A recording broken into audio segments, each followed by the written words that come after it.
Santé Canada vient d'émettre un avis concernant des produits de poulet cru, panés et congelés. Vous allez voir une photo de la boîte là, qui fait l'objet d'un rappel. Les aliments pourraient être contaminés à la salmonelle. Il y a 8 provinces qui ont été touchées. On parle au total 59 cas d'infection, dont 19 au Québec. Alors, on vous invite à vérifier vraiment là, chacun des emballages et de vous assurer justement que celui-ci ne fait pas l'objet d'un rappel. Et c'est quand même une condition très, très grave, contamination à la salmonelle. Et je vais en parler avec Dr Natalia Vaux, qui est omnipraticienne, qui est avec nous. Bonjour. Oui, bonjour. D'abord, on peut mourir d'une intoxication comme celle-là? Oui, absolument. C'est une bactérie, la salmonelle, qui va causer typiquement une infection, diarrhée, douleur abdominale, crampe abdominale, la grosse température.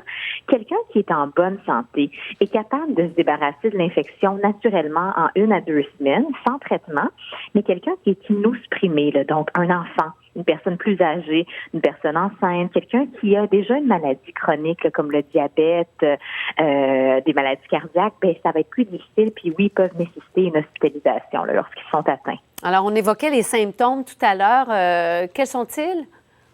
Bien, justement, c'est ça, de la diarrhée qui peuvent être sanglantes, surtout la température à surveiller, mal de ventre, on se sent pas très bien, on peut avoir mal à la tête, vomir, avoir des nausées. Là. Ce sont des symptômes qui durent à peu près 4 à 7 jours, puis qui vont apparaître, en fait, de 6 à 72 heures après l'exposition avec l'aliment contaminé. Ah oui. Dans ce cas-ci, on comprend que le produit qu'on voit à l'écran fait l'objet d'un rappel, mais de façon générale, on sait que la saison du barbecue, ça nous amène beaucoup à parler de ça aussi, mais comment on fait pour se prémunir contre la salmonelle? Vous avez une excellente question. En fait, c'est qu'il y a un rappel, mais c'est pas du tout surprenant de retrouver de la salmonelle dans un produit de poulet. Quand vous achetez un poulet cru ou un burger de poulet, là, même s'il est pané, on s'entend à l'intérieur, c'est cru, il faut s'attendre à ce qu'il y ait possiblement de la salmonelle parce que c'est une bactérie qui colonise la volaille naturellement. Donc, il faut absolument bien cuire nos burgers de poulet, notre poulet. On parle d'une température interne de 74 degrés Celsius ou si on a un poulet entier de 82 degrés Celsius. Puis, on sait que des fois, dans le barbecue, on a tendance à faire vite. Des fois, on s'amuse en même temps.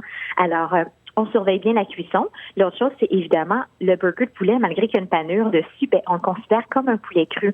Alors, on ne le dépose pas sur le comptoir où on le fait, puis on nettoie bien le comptoir, on se nettoie bien les mains. Puis dans le sac d'épicerie, évidemment, ben, de séparer les viandes crues là, des légumes et des autres aliments qu'on achète. Les contaminations croisées, effectivement. Merci beaucoup, Dr Natalia Vaux, omnipraticienne, d'avoir pris le temps de nous parler ce matin. C'est apprécié. C'est un plaisir. Bonne journée à vous. Bonne journée.